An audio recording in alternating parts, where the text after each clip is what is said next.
Good morning, welcome to all. हमारी कहानी start है उखड़े खंभे। इस कहानी के प्रथम भाग में हमने जाना कि हरिशंकर परसाई जी एक श्रेष्ठ साहित्यकार हैं जिन्होंने हिंदी साहित्य में हास्य व्यंग्य की जो विधा है उसको स्थापित करने का कार्य किया और यह कहानी उखड़े खंभे उन्हीं के द्वारा रचित है।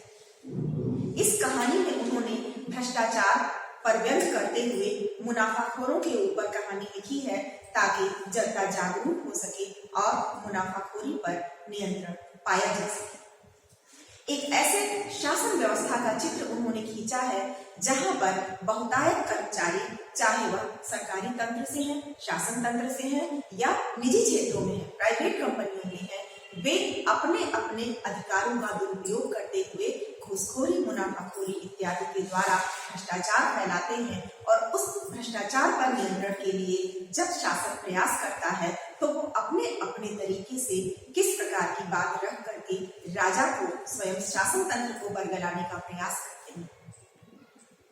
कहानी के प्रथम भाग में हमने देखा कि जनता राजा से शिकायत करती है कि आपने वादा किया था कि आप मुनाफाखोरों को बिजली के खंभों से लटकाएंगे, परंतु यह क्या, जिस दिन बिजली के खंभे लटकाए जाने थे उस दिन तो सड़क से बिजली के खंभे ही गायब मिले। जनता जब भागकर राजा के दरबार में पहुंचती है, उन्हें उनके वादे की याद दिलाती है, तब जो मजदूर पकड़कर लाया जाता है खंभों के पास से, वह बताता है कि मैंने तो सिर्फ अपना काम किया, ओवरसियर के ऑर्डर से ये काम हुआ है।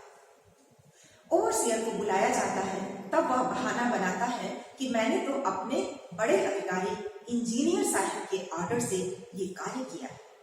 और जब इंजीनियर को बुलाया जाता है कि तुमने किसके आदेश से यह कार्य किया, क्यों बिजली के खंभे उखड़वा दिए, क्या तुम लोगों को नहीं मालूम था कि शासन के द्वारा मुनाफाखोरों को आज बिजली के खंभे से लटकाया जाएगा? तब उसने अपना ढीठ उत्तर देते हुए कहा कि मैंने तो सिर्फ अपने कर्तव्य का पालन किया है, मुझे तो सेक्रेटरी साहब ने ऑर्डर दिया था। आगे क्या होता है, चलिए आज की कहानी में पढ़ते हैं कि मुनाफाखोरों को लटकाया गया या नहीं लटकाया गया, या फिर भ्रष्टाचारी मुनाफाखोर ही विजयी। सेक्रेटरी को बुलाया गया और विभागीय सेक्रेटरी से राजा ने पूछा, खंभे उखाड़ने का हुक्म तुमने दिया था? सेक्रेटरी ने स्वीकार किया, जी सरकार।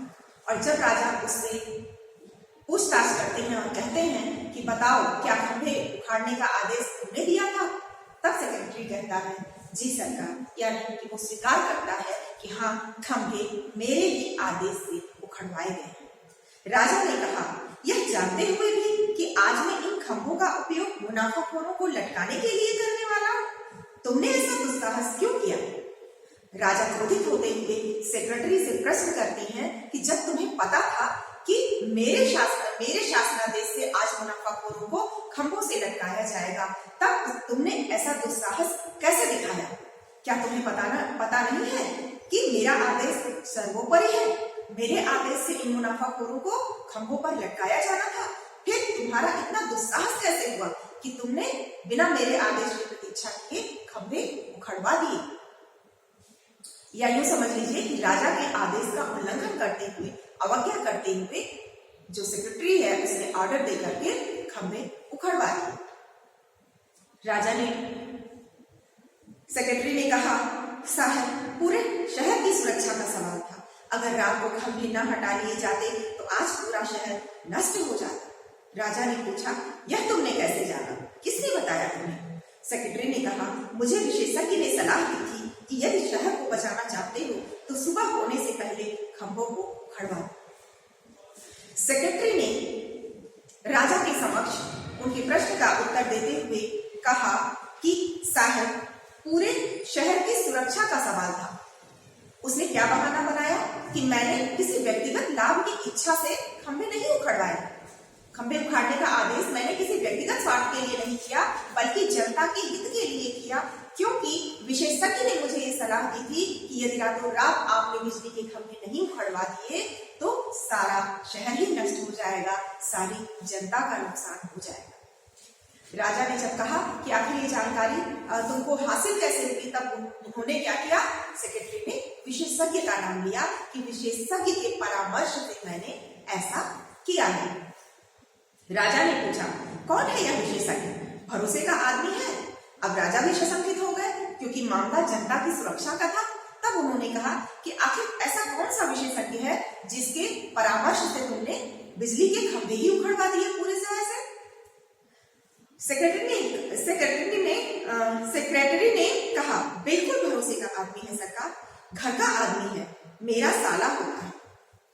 यहाँ हरिशंकर परसाई जी ने व्यंग किया है कि जितने भी बड़े अधिकारी हैं वे क्या करते हैं कि जितने भी विशेषज्ञ होते हैं उनके साथ उनका कोई ना कोई रिश्ता होता है, अर्थात बड़े पदों की जो नियुक्ति होती है वो प्रायः शासनाधिकारियों के ही रिश्तेदार होते हैं और वे उनकी मनमानी के हिसाब से ही सरकारी कार्य करते हैं। तो यहाँ पर वह क्या कहता है, राजा जब पूछते हैं कि क्या विशेषज्ञ भरोसे का आदमी है, उसके परामर्श पर विश्वास किया जा सकता है, तब वह कहते हैं, क्यों नहीं सरकार, वह तो हमारे घर का ही आदमी है, वह विशेषज्ञ मेरा साला होता है, अर्थात रिश्ते में मेरी पत्नी का भाई है।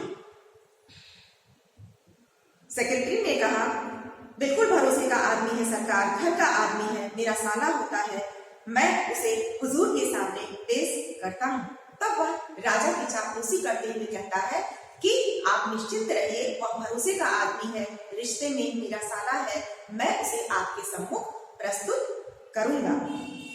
विशेषज्ञ ने निवेदन किया। जब विशेषज्ञ को बुलाया गया, वह प्रस्तुत हुआ राज दरबार में, तो उसने राजा के समक्ष बड़ी विनम्रता के साथ निवेदन किया, सरकार, मैं विशेषज्ञ हूँ और भूमि तथा वातावरण की हलचल का विशेष अध्ययन करता हूँ। मैंने परीक्षण के द्वारा पता लगाया है कि जमीन के नीचे एक भयंकर प्रवाह घूम रहा है। मुझे यह भी मालूम हुआ कि आज वह बिजली हमारे शहर के नीचे से निकलेगी। आपको मालूम नहीं हो रहा है, पर मैं जानता हूँ कि इस वक्त हमारे नीचे भयंकर बिजली प्रवाहित हो रही है। यदि हमारे बिजली के खंभे जमीन में गड़े रहते तो वह बिजली के खंभों के द्वारा ऊपर आती और उसकी टक्कर अपने पावर हाउस की बिजली से होती, तब भयंकर विस्फोट होता और शहर पर हजारों बिजलियां एक साथ गिरती। तब न एक प्राणी जीवित बचता, न एक इमारत खड़ी रहती। मैंने तुरंत सेक्रेटरी साहब को यह बात बताई और उन्होंने ठीक समय पर उचित कदम उठाकर शहर को बचा लिया। जब विशेषज्ञ को बुलाया गया तो उसने क्या बहाना प्रस्तुत किया कि मैं एक विशेषज्ञ हूँ और मैं करता क्या हूँ, इस बात का विशेषज्ञ हूँ। मैं भूमि और भूमि के नीचे की सारी हलचलों का अध्ययन करता हूँ और मैंने अपने शोध से, अपने परीक्षणों से यह ज्ञात किया है कि धरती के नीचे बिजली का एक भयंकर प्रवाह आज हमारे शहर से होकर गुजरने वाला था। इसलिए मैंने सेक्रेटरी साहब को यह आदेश दिया कि तुरंत बिजली के खंभे निकलवा लिए जाए, क्योंकि यदि उन्हें नहीं उखाड़ा गया तो क्या होगा, उस भयंकर बिजली के प्रवाह का जो जरिया है वह ये खंभे ही हैं। इन खंभों के जरिए क्या होता, ये सारी बिजली हमारे पावर हाउस तक पहुंच जाती और वहां एक भयंकर विस्फोट होता। उस विस्फोट के द्वारा, करंट के द्वारा पूरे शहर के बिजली के खंभों में यह करंट पहुंचता और हर जगह विस्फोट होता, जिसके कारण न तो कोई मनुष्य बच नहीं पाता उस करंट के प्रभाव से और न ही इमारतें बच नहीं पाती और हमारा शहर नष्ट भ्रष्ट हो जाता। इतने सुलझे हुए तरीके से उसने अपनी बात को प्रस्तुत किया।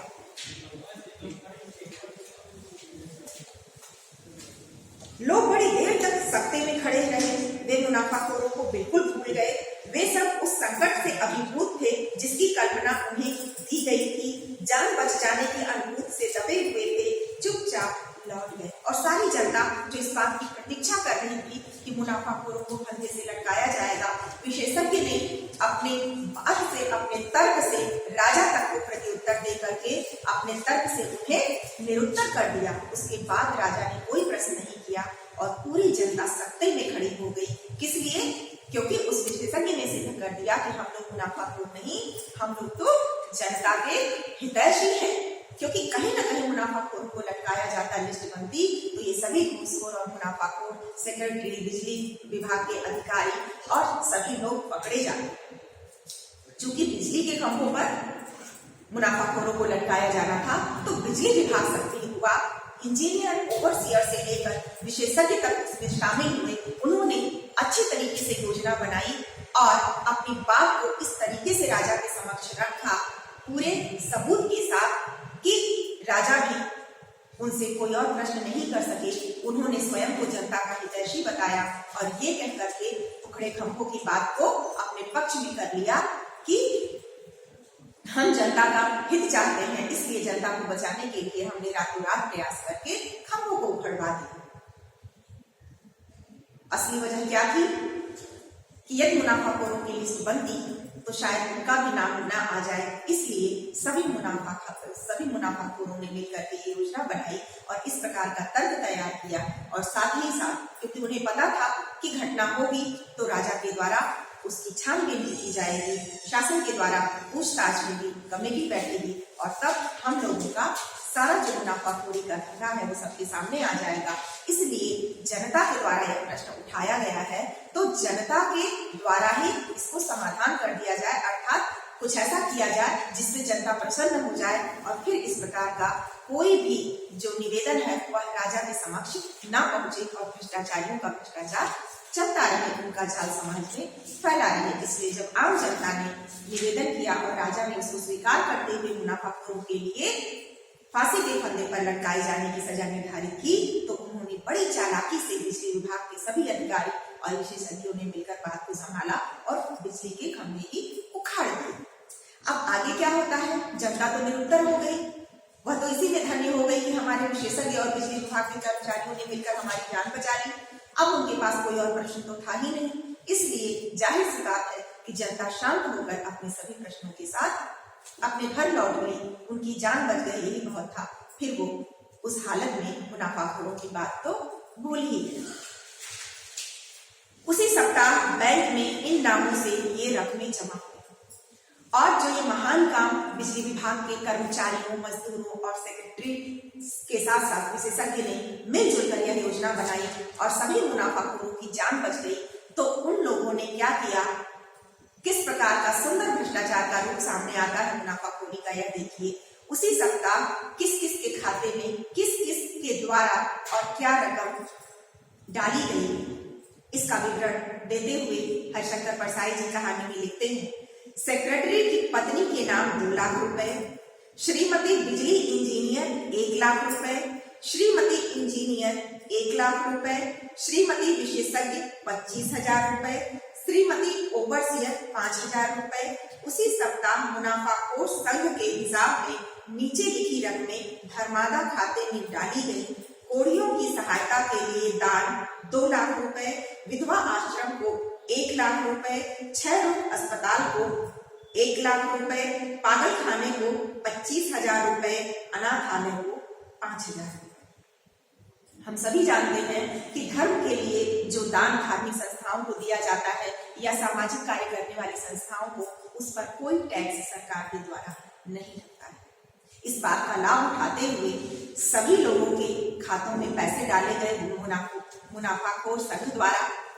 यहाँ पर हरिशंकर परसाई जी ने बड़ा सुंदर व्यक्त किया है कि मुनाफाखोरों ने भी, जैसे मजदूरों का अपना मजदूर संघ होता है, व्यापारियों का व्यापार संघ होता है और इस प्रकार समाज में अनेक प्रकार के समूह और संघ होते हैं जो अपने समाज के लिए कार्य करते हैं, उसी प्रकार मुनाफाखोर संघ भी बनाया गया था मुनाफाखोरों के द्वारा। और उस मुनाफाखोर संघ में जो पैसे मुनाफे के आते थे उसमें से कुछ रुपए इन लोगों को, जिन लोगों ने योजना बनाकर खंभे ही उखड़वा दिए ताकि मुनाफाखोरों को सजा ना हो, मुनाफाखोर संघ के पैसों से ये सारी रकमें धर्म के लिए धर्मादा खाते में डाली गई और जिन लोगों ने सहयोग किया अर्थात इंजीनियर, सेक्रेटरी, विशेषज्ञ और ओवरसियर, उन लोगों को डायरेक्ट ना दे करके उन लोगों की पत्नियों के खाते में सारे पैसे 2-2 लाख, 1-1 लाख, 25,000, 5,000 करके अलग अलग रंग में जैसा जिसका काम था उसके काम के अनुसार वैसे पैसे डाले गए। और साथ ही साथ समाज के लोगों का मुंह बंद करने के लिए और अपने आप को अच्छा दिखाने के लिए कि हम जनता के लिए कार्य करते हैं, जनता के हित में कार्य करते हैं, उन्होंने विधवा आश्रम को, 6 रोग अस्पताल को, पागल खाने को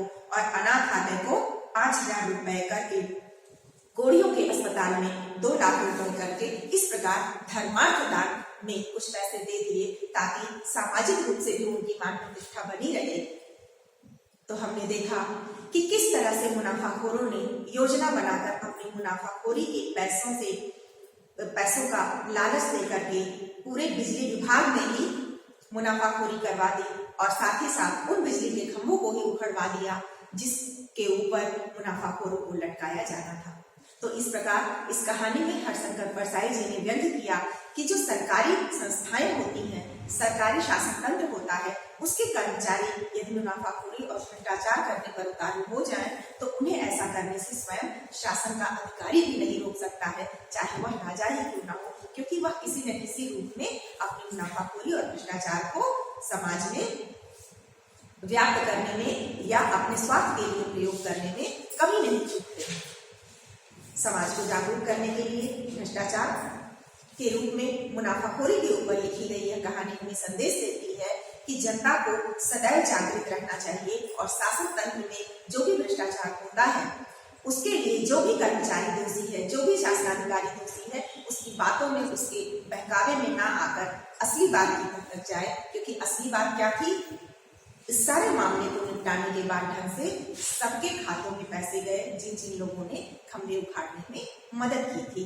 और समाज को शांत रखने के लिए सामाजिक गतिविधियों में धर्मार्थ, अनाथालयों को, विधवाश्रमों को और अनेक संस्थाओं को दान देकर मुनाफाखोरों ने जनता का भी मुंह बंद कर दिया और उनके सामने उनके हितैषी बने रहे।